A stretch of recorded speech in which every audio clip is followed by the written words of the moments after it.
Assalamu alaikum. Let's cook. Very dangerous situation sending your black children to be under the care overnight or for events or outings at white people's house. They're just not like us. We don't think the same. We're into different things. We have different safety and cleanliness protocols and things like that. You know, and in this video, you'll even see an example of where white people, don't even care about their own children. So how do you think they feel about yours? Black people, we know for a fact, we don't even send the young black kids to other black people to stay at their house if we know something shady about them. We might have heard through the grapevine. Somebody might know this person from school or whatever. You might know this person's cousin, this and that. Somebody knows somebody is like, nah, you can't go over there.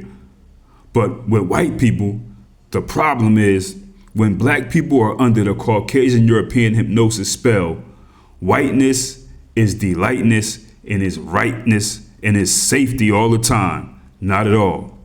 5 different stories of when black children were hurt, brutalized, and even lost their lives at supposed to be safe outings at the house with white people, sleepovers, kids just playing, stuff like that. All supposed to be innocent fun. Actually, people, one of the stories does not involve black people, but I wanted to cover this just so people can see how dangerous it can be going out into these type of places for any child, period. Now, I covered most of these stories in the past on the original channel, but we're going to run down them real quick. A black child by the name of Jion Charles in Warren, Arkansas. This happened on August 9th, 2022. Jion, 8 years old. He goes over his white friend's house to stay a night. Now, Jion and this little white child, they like each other. They're friends at like school. Nothing going on between them like that. But of course, we got white adults here. Problem. So the family must have said, okay, bring Jion, he's your friend. And they planned a trip to a place called Magic Springs Amusement Park the next day. So the day before they go to the amusement park, Jion and his little white friend were roasting hot dogs over a fire when there was an explosion. Jion gets burned. Okay, Jion gets burned. Now his parents, Lakeisha and Justin, they knew that Jion got burned or something happened because Jion called them and he hung up real fast. Then his father called back. And when he called back, they heard Jion screaming in the background. They rushed to the house and they found Jion covered in Vaseline and wrapped in plastic wrap. Jion suffered burns across 80% of his body. He suffered kidney failure, sepsis, brain damage. He was placed on a ventilator. He coded twice. He had to be resuscitated. He underwent multiple surgeries and he had 5 inches of his small intestine removed. He spent 5 months in the hospital before finally making it back home.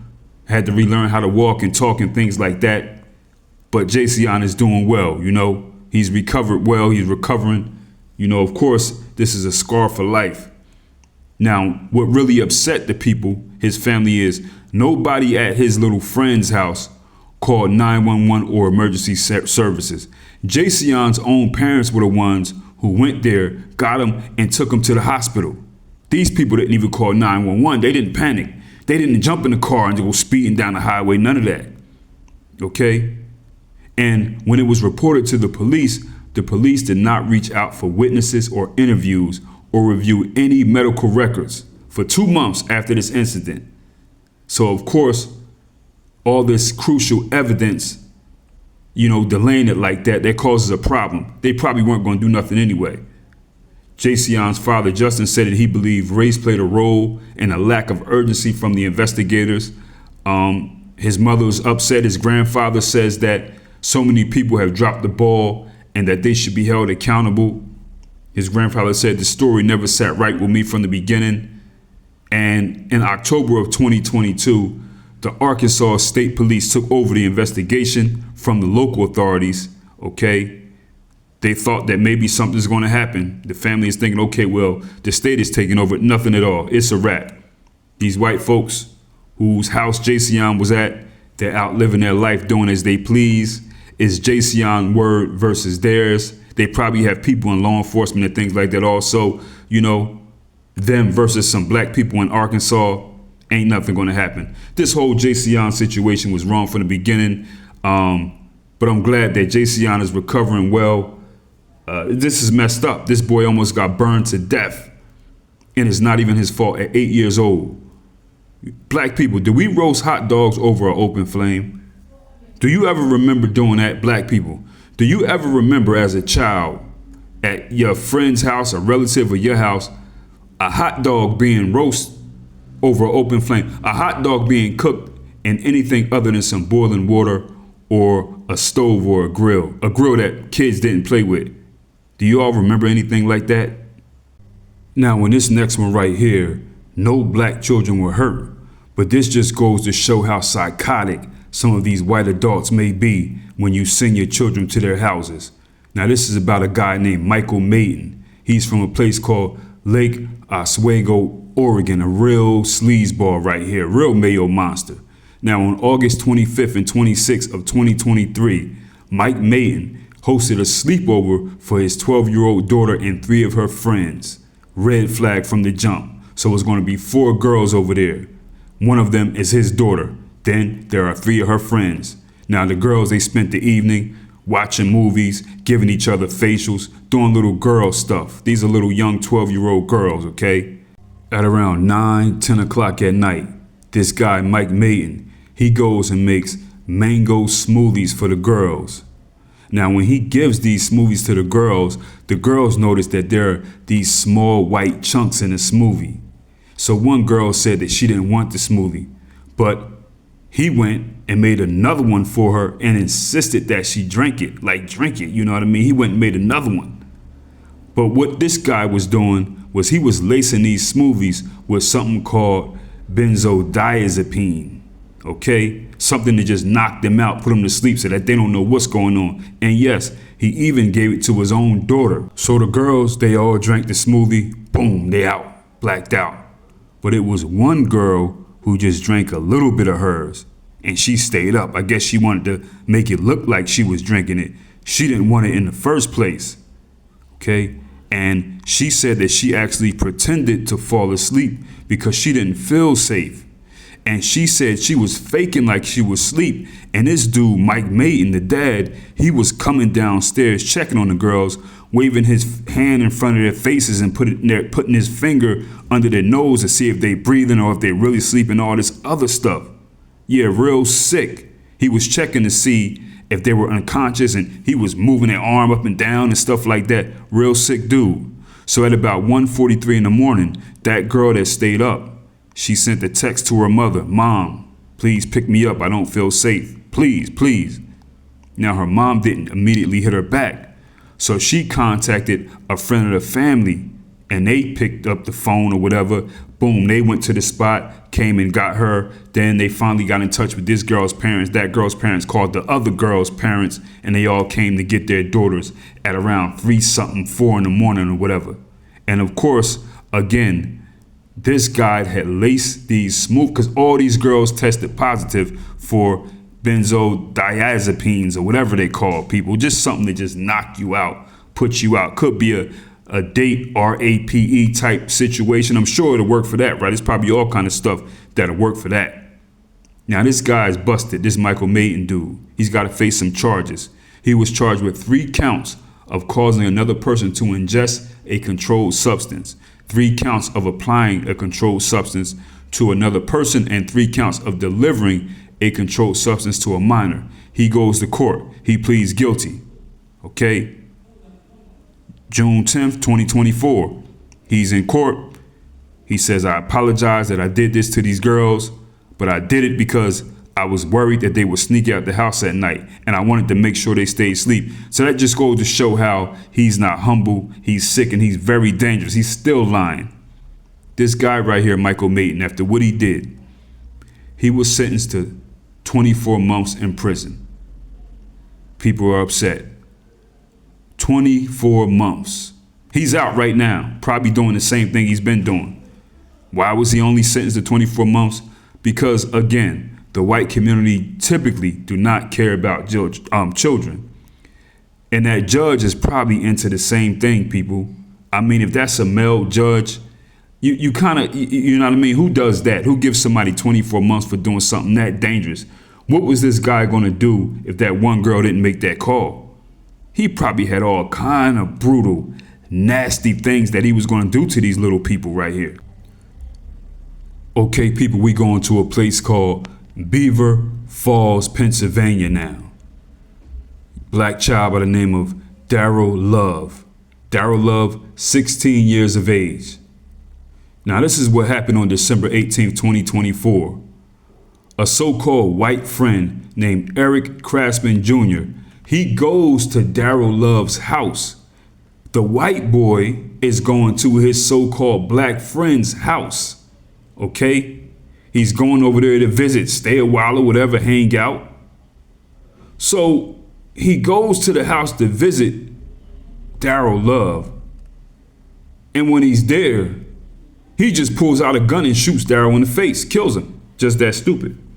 Runs down the steps, drops the gun, he's out. Daryl passed away from his injuries. Eric Craftsman Jr., the so-called friend that did this to him, he was charged with criminal homicide and some related firearms charges or whatever. I don't even know what kind of time he got. They were battling, going back and forth to see if he should be charged as an adult or as a juvenile or whatever. I don't even know the outcome right now. You know what I mean? I know that he did get taken in, but I don't know the outcome. But people is just that stupid. He goes over his black friend's house, so-called black friend, to hang out with him, shoots him in the face and leaves. Now, black people, I want you to think about this for a second. This is the difference between us and, look, think about this. When you were young, right, you were a kid, right? Say you were 11, 12, 15, 16, about this age or even younger. And you have a mom or whatever, or dad or your grandparents or somebody who was raising you, your parents, or that you were living with. And you had a friend, which probably all of us had. You had a friend that was just super bad. I'm talking about this was your friend, but this little Negro was crucial, ignorant when he was outside, bad. Probably played sports with him and stuff like that, rode bikes. That was your friend. You know how it is when you're young.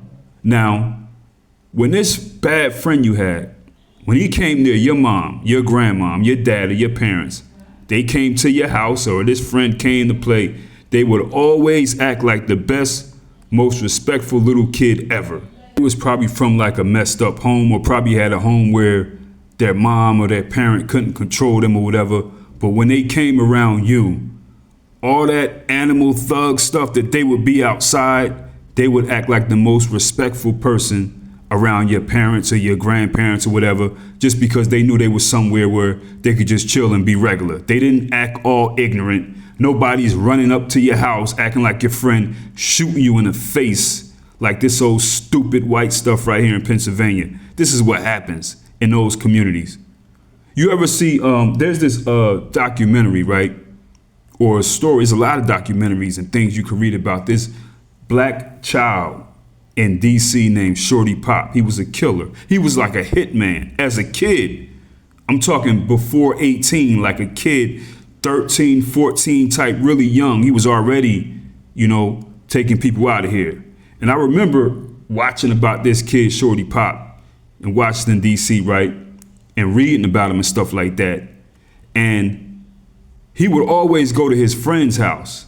Now, these friends was living with their grandmother. Mind you, this boy is already outside laying people down. And all their grandma could say was, this is the nicest little boy. This is her baby. That was like her grandson. Super nice. No disrespect. But he was outside shooting people already. Because black kids don't act like that. You know what I mean? That's how he had to act outside in the situation that he was in or whatever. But black children ain't going to their so-called friend's house, shooting them in the face and leaving. That's absolutely sick. That's Mayo monster stuff. This next one right here just flips crazy. It's about a black child by the name of Samaran Humphrey, 13 years of age, outside of Dallas, Texas. He's from a suburb outside of the Dallas, Texas area. Samaran Humphrey. Now, he would go to his white friend's house sometime named Asher Van. When Samaran's mother, Summer Smith, when she had to go away for the weekend or whatever, and she couldn't watch him, sometimes Samaran would go to Asher Van's family's house. Okay, so it's not like this is the first time. So there was one sleepover that Asher Van was having. Samaran went. It was February 13th, 2021. There were also 3 other boys there as well. Now, keep that in mind. 3 other boys present also. Not just Samaran and Asher. Now it's 3 other boys there, 3 other white kids.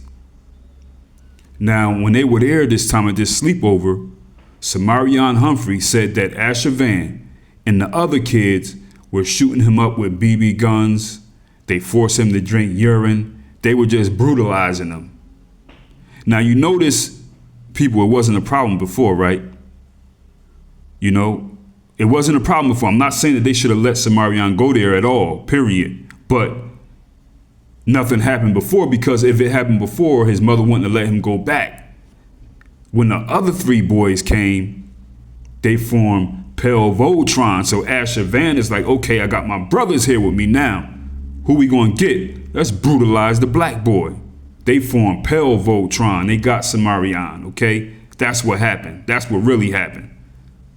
You know? And that's what goes on, man, in these situations, man, when you got a little black child and white children. Listen, this may not be a good thing, but this is what it is.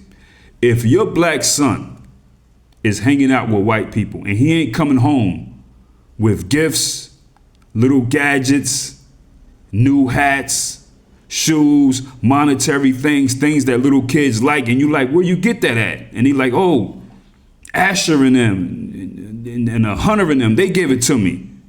If it ain't that situation, they beating the brakes off of your son. He's scared to death. Who knows what they doing to him? That's the trade-off. Is no balance in this, unfortunately. Your son has to be the one who's smacking helmets off on the field that these white people are scared of for some reason. If not, he getting brutalized. Because white people, that's not how they are with black people. You know what I mean? Now, Samaran goes home. His mother, Summer Smith, she's heated. He says, Mom, this is what happened. She goes and hires an attorney by the name of Kim Cole. Now, they got BLM and all that involved. They having all kinds of protests. They even got Samaran out there walking up holding a sign. They go by the van, Asher Van's people's house. They're protesting. They got major outlets picking it up, NBC, CBS, Daily Mail, all that. You know what I mean? So Samaran Humphrey and his mom, Summer Smith, and their lawyer, they did a whole media tour thing. Good Morning America, you know, ABC. They did a big GoFundMe and a GiveSend GoForm. They raised $120,000 for Samaran's therapy and private schooling. The NAACP got involved. And as we can see here, people, at this time, the white liberals were actually just using this Samaran situation to promote their BLM movement and politics or whatever they want to get. That's what white liberals do. They have a story right here. Oh, well, let's use this. Let's boom, come from this angle. And that's the only time these people will ever show they care. The problem is black people just can't, let's go ahead and use them too. Let's get this money and move. We got to be all in thinking that, they not. No, they're not. That's not how it worked. These people didn't care about Samaran. They didn't care about none of that. They just knew that they could take this situation and push their political agenda or whatever they wanted to do to deceive some people at the time. So here's where it took a turn, people. This little white boy, Asher, whose house Samaran was at, he's saying, no, this never happened. We were just playing and nothing was racially motivated. So Samaran's mother, Kim, is like, no, we hitting you over the head, civil. You know, we're going to get you for this. You have to pay for what you did to my son. So they have this little civil court thing, this little civil trial. And the civil jury sided with Asher Van's family, the little white boy, not Samaran and his mother.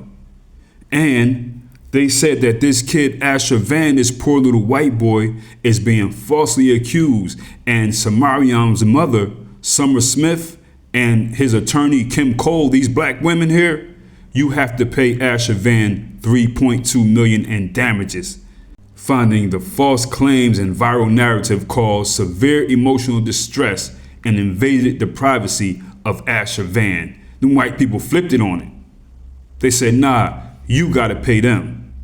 So now Asher Van, he's a college freshman. He publicly said, I don't feel so scared or so little as I did back then. I feel as though people will understand me and people will listen to me and help me climb this uphill battle, playing the victim. They flipped it on him. When they were about 13, Samaran says he's over there. They're racially abusing me. They shoot me with BB guns. They making me drink pee, all this other stuff. The mom says we're going to hit them over the head. I guess this Asher Van, the name like Asher sounds bagel. She might have said, oh, they got a bag over there. We're going to go get that. You know, them liberal outlets put the battery pack in it to use that story for their own agenda at the time, was able to get them 100,000. So, you know, these white people were sitting back watching this, just getting mad. Judge was probably watching it like, oh, okay. Flipped it on them. 3 million. I don't know how much of that they got, people. I don't know what's going on, but I tell you what, with a lot of our people, man, with a lot of black people, probably most of us, y'all, it's a thin line between our people screaming racism, BLM with a black fist in the air and a bullhorn, and bragging about how nice them white people are and how all white people ain't racist. Real thin. I'm talking about paper thin. I'm talking about leaf thin, even thinner than paper, very thin line.